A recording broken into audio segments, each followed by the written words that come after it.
What would you do if one morning, in a quiet coastal town, the statue of the Virgin Mary that had watched over generations suddenly fell from a cliff, pushed, witnesses said, by a stranger with no faith in her?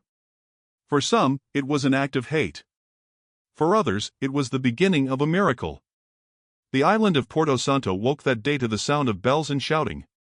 The sun had barely risen when the first fishermen saw it. The shrine that crowned the cliff was broken, the statue of the Virgin Mary gone. Below, on the jagged rocks, lay the shattered remains of what for decades had been the town's heart.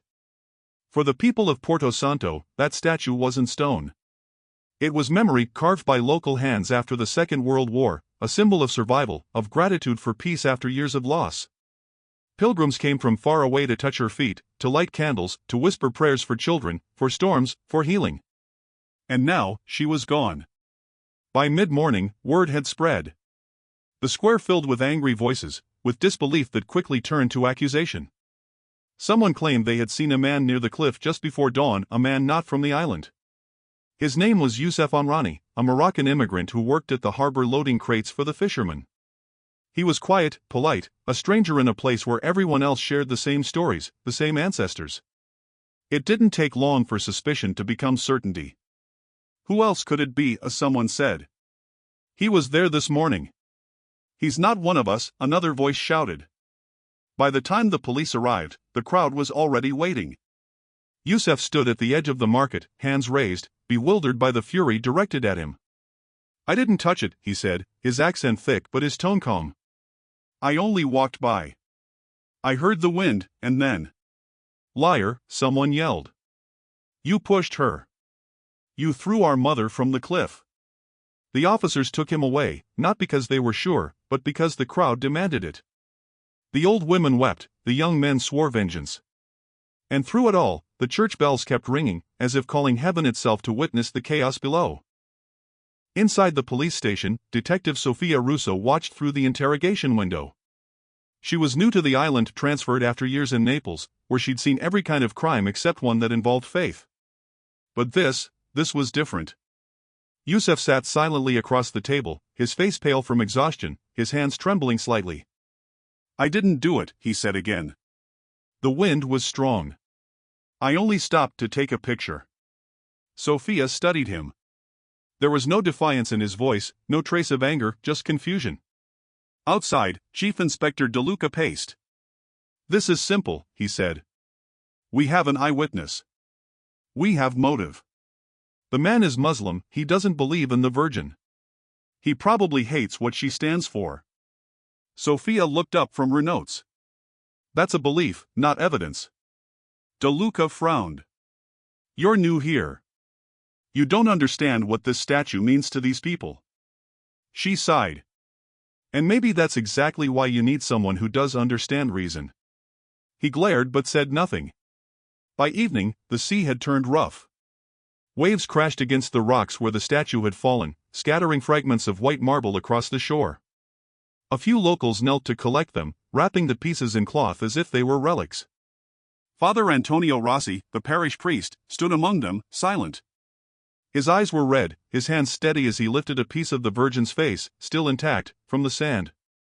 She fell, he whispered. But faith doesn't. Behind him, a journalist murmured into her phone, local authorities have detained a suspect in connection with the destruction of the Virgin Mary statue, residents call it an act of blasphemy.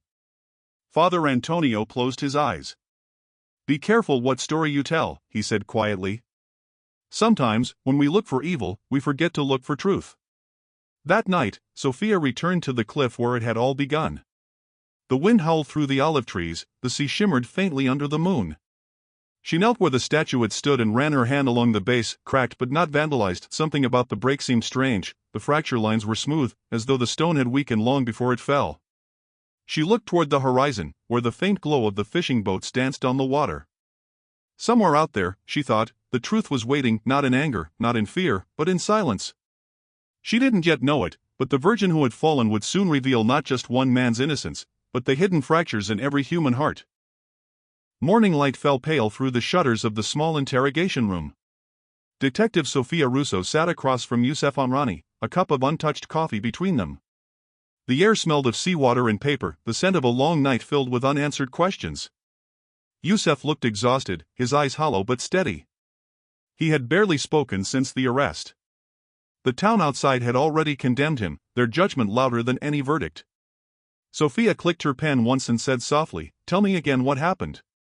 "I came early," Yusef said. "I like the cliffs at sunrise. It's quiet there.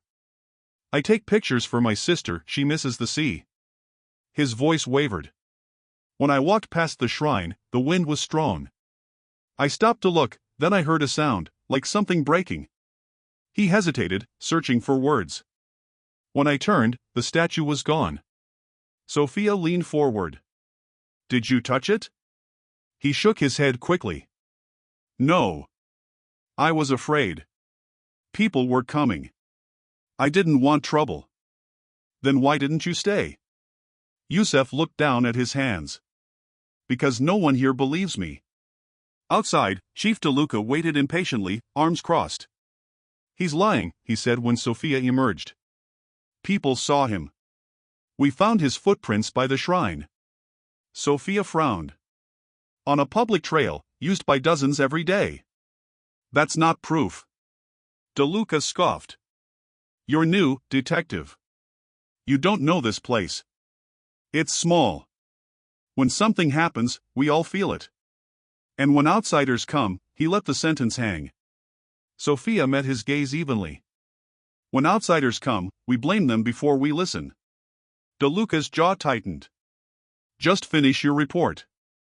That afternoon, Sophia visited the Church of Our Lady of Peace, where what remained of the statue had been placed near the altar, draped in white linen. Candles flickered around it, their flames trembling in the coastal wind that slipped through the open doors. Father Antonio Rossi was kneeling in prayer, his shoulders slightly bent with age and grief. When he saw Sophia, he rose slowly. "You're the investigator," he said. "People say you don't believe in miracles." "I believe in evidence, Father," she replied.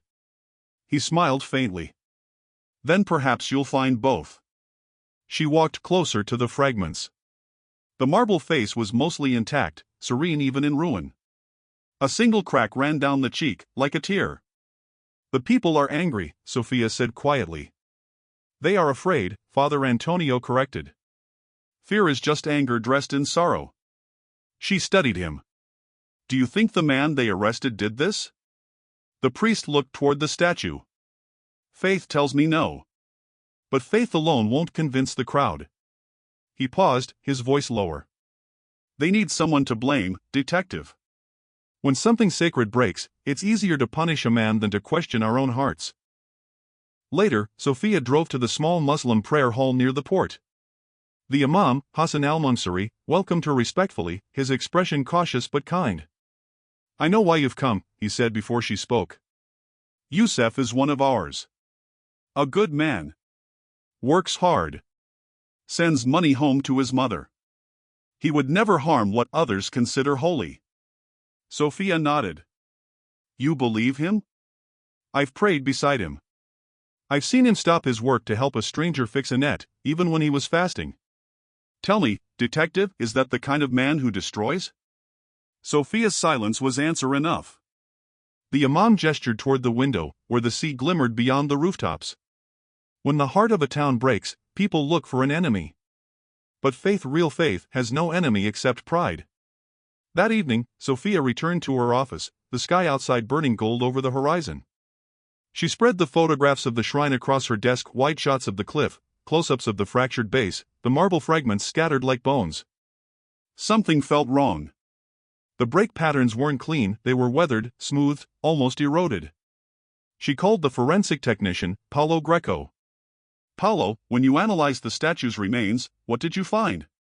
"Marble degradation," he said. "Sea wind, salt exposure, microcracks. That statue was a miracle it was still standing." Sophia straightened. "You're saying it could have fallen on its own?"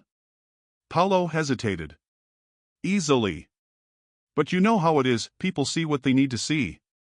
Outside the station, a crowd had gathered again. Torches, candles, angry murmurs. "Justice for Our Lady," they shouted. Some carried signs. Others whispered prayers that sounded more like curses. Sophia watched from the window. Somewhere in that crowd, she could see both love and hatred burning side by side, indistinguishable until you looked closely. Inside, Yusuf sat quietly in his cell, his prayer beads turning slowly in his fingers. Sophia turned back to her notes, the words forming like a whisper in her mind. What if the truth everyone believes isn't the truth that happened? And for the first time, the case that began as an act of hate began to look more like a test of faith. By dawn, the town of Porto Santo had become a cage of whispers. Everyone had their version of the truth. The baker swore he saw Yusuf fleeing the cliff, the fisherman said he heard the sound of marble shattering, and the tourists took photos of the crowd as if it were a spectacle. But Detective Sophia Russo had stopped listening to voices. She was listening to the wind. It was the same wind that had swept across the cliffs that morning, the same force that sculpted the rocks, bent the olive trees, and perhaps had done something no one dared to consider, knocked down the Virgin herself. Sophia spent the next 2 days in the forensic lab by the sea, surrounded by fragments of marble that once formed the statue. She traced each crack line with gloved fingers. Many breaks were smooth, rounded, not fresh. That meant erosion. Decades of salt and mist had seeped into the base. Look here, said Paulo Greco, the forensic technician, pointing at a microscopic image. Salt crystallization inside the joints. This isn't vandalism, Sophia.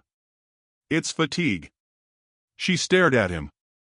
You're saying it fell naturally? I'm saying it was inevitable. Sooner or later.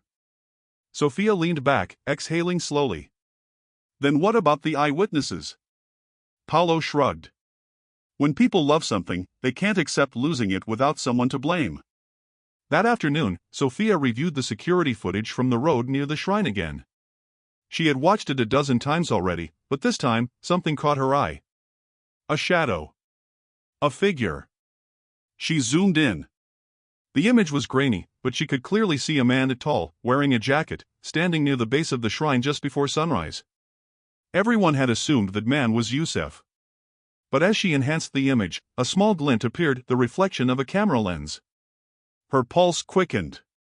He wasn't pushing the statue. He was photographing it. She froze the frame, heart racing. Oh my God. The next step was digital forensics. Sophia pulled Yusuf's phone records, and there it was, geolocation data showing he had been walking along the coastal path at the same time. He had indeed taken pictures, but none from the cliff. When she checked his gallery, one image made her stop cold. The photo showed the shrine from a distance, and in the background, faintly visible near the edge of the frame, another person. Not Yusuf. This man wore a light jacket with a distinct patch on the shoulder, a travel logo. Sophia cross-referenced hotel check-ins near Porto Santo that week. Only one foreign tourist matched the description, Thomas Brennan, an Irish freelance photographer, visiting to document coastal churches. Her call to Dublin reached him that evening. Mr. Brennan, this is Detective Sophia Russo from Porto Santo Police, she said. I need to ask about your photographs from last month. There was a long pause on the other end. You found me, he said quietly. I was wondering when this would happen. Over the next hour, his voice trembled as he explained. I was taking pictures of the sunrise. The light was perfect that morning. I saw the statue. I just wanted a close angle. I didn't mean to. He stopped, breathing shakily. I leaned on the base to steady my camera, and suddenly it cracked. I tried to catch it, but it was too heavy. I watched it fall. I panicked. I ran. Sophia's pen froze over her notepad. You realize what's happened here, she said softly. I do, he whispered. And I didn't come forward because I saw what they did to that man. I was afraid. His confession was recorded. A single sentence that would undo weeks of rage. That night, Sophia walked once more to the cliff. The sea below was calm now, the air heavy with salt. She looked at the empty pedestal where the statue once stood, the cracked stone base that had started it all. Her flashlight illuminated the fracture. Within the crevice, a tiny green shoot had begun to grow, a wild plant sprouting through the marble dust. Life after ruin. She knelt down, her voice quiet. Maybe that's the real miracle, she murmured. Not that she fell, but that something still chooses to rise.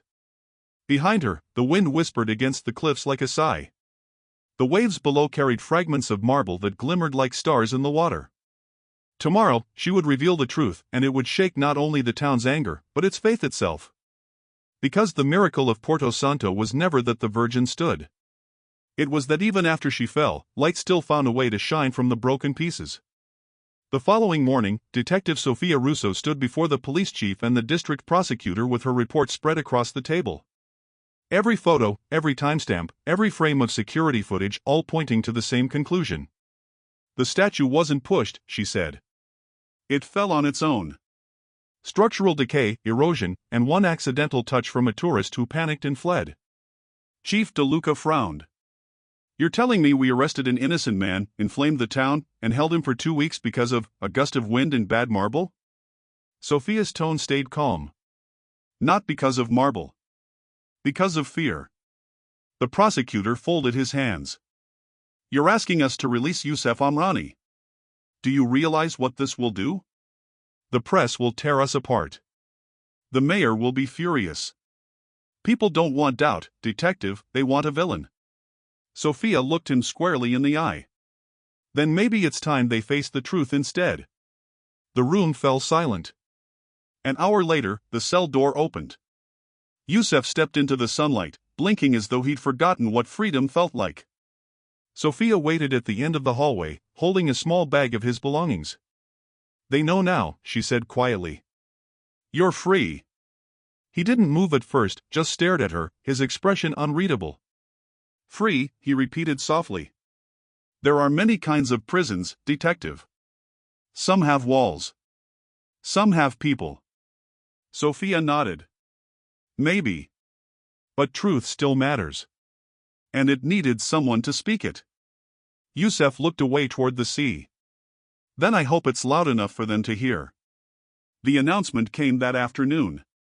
The police released an official statement, and Sophia stood beside Chief De Luca during the press conference.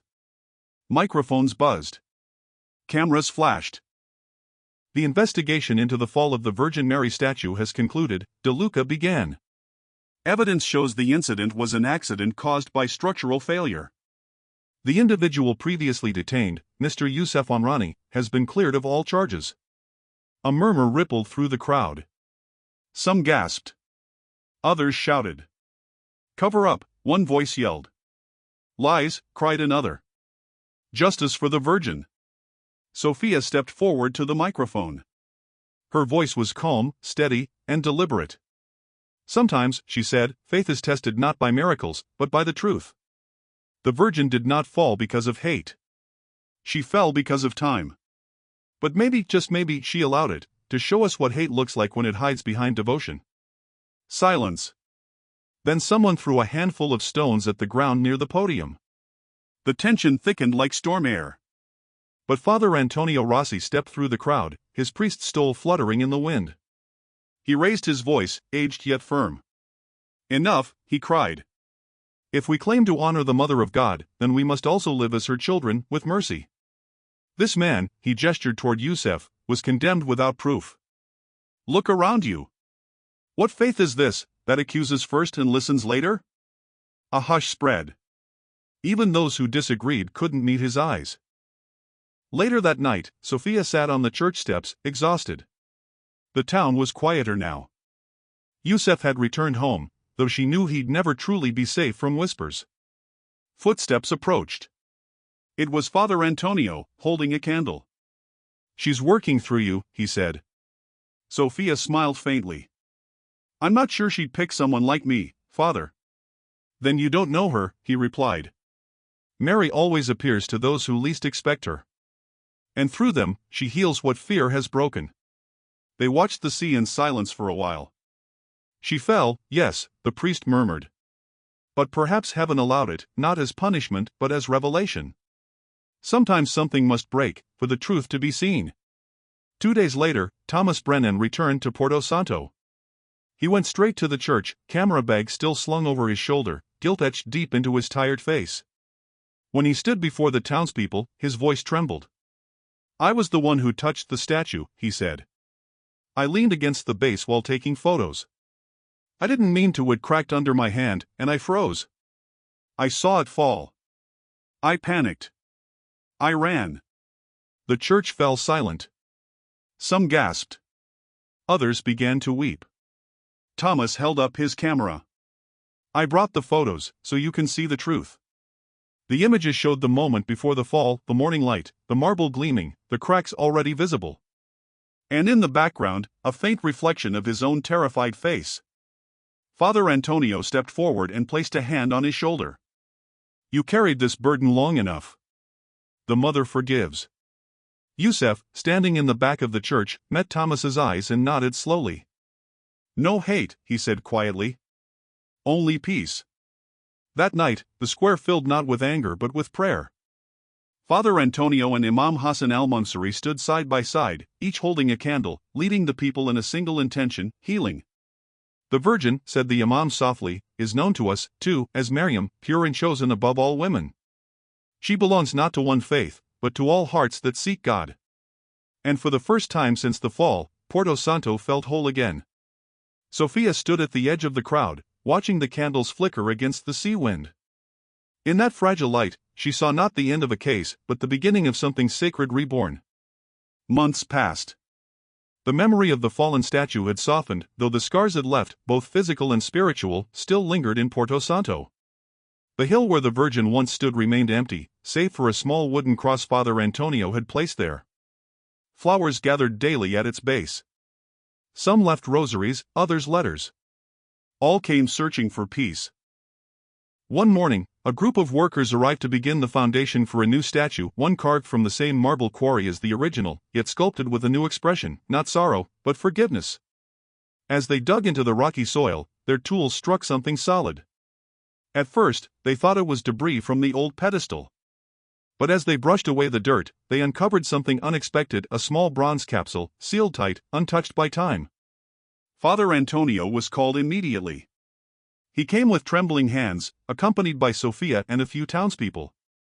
The capsule was opened right there on the hill, under the same sun that once illuminated the Virgin's face. Inside was a parchment, yellowed and delicate, written in faded ink. It bore a date from the 1800s, the year the original statue was first erected. The note read, "To those who will come after us, may this statue always remind you that faith unites, not divides. If she ever falls, it will not be the end, but the beginning of your awakening." No signature. No name. Only a single symbol, a cross intertwined with a crescent. A silence fell over everyone present. The old priest's eyes filled with tears. She knew, he whispered. Even then, they knew. Sophia looked at the cross and crescent drawn together. Maybe heaven planned all of this centuries ago, she murmured. To show us that we were never enemies, only blind. The discovery spread quickly. Newspapers called it the message beneath the Virgin. Scholars from Lisbon and Rome came to verify the letter's authenticity. Experts confirmed its age and declared it genuine, a note placed by the artisans who had built the first shrine, generations before. The world took notice. When the new statue was finally revealed, the entire town gathered. But this time, it wasn't just the Catholics. Muslims, Protestants, and people of no particular faith stood side by side in quiet reverence. There were no police barricades, no shouting, no stones, only unity. The sculpture depicted Mary with her hands open toward the sea, her gaze lifted, her expression serene. The artist, Thomas Brennan himself, had carved it as his personal act of atonement. And in the folds of her robe, almost hidden, was the same cross and crescent emblem, small, subtle, but unmistakable. When Father Antonio stepped forward to bless the statue, his voice carried across the crowd. Today, he said, we do not rebuild what was lost, we reveal what heaven intended from the beginning, that love cannot fall. It can only be buried, until someone has the courage to uncover it again. A hush followed his words. Then, as if on cue, a gust of wind swept across the hill. The sea below shimmered. And in that moment, those present would later swear they smelled something sweet, like roses after rain. Sophia glanced toward Yusef, standing beside the Imam. Do you feel that? She asked. He nodded, eyes soft. It's her, he said simply. She's still here. Months later, the event was documented in a Vatican report under the heading The Reconciliation of Porto Santo. It spoke of a moment when division turned into dialogue, when accusation became confession, and when an act of destruction gave birth to an enduring sign of unity. The report concluded with one line that Pope Benedict XVI himself had once written. Where Mary walks, the walls of hate crumble, because she always walks toward her children, never away. Sophia visited the shrine one last time before leaving town. She stood before the Virgin, now gleaming in the afternoon sun. Birds circled overhead. Tourists prayed nearby. Children played at the foot of the hill where flowers bloomed among the stones. She whispered softly, "You didn't fall to break us, did you? You fell to remind us that faith isn't about statues, it's about hearts." And in that silence, she felt peace, a peace so deep it seemed to come not from within her, but from somewhere far above. As she turned to leave, the camera of a visiting pilgrim clicked. In the photograph later developed, Sophia appeared mid-step, and behind her, the sunlight had formed a faint silhouette in the air. The shape of a woman, clothed in light. Years later, people still visit Porto Santo. Some come to see the miracle, others to understand it. But everyone who leaves takes something invisible with them, a quiet conviction that the Virgin had never truly fallen. Because faith, like her statue, may stumble. But grace always rises again.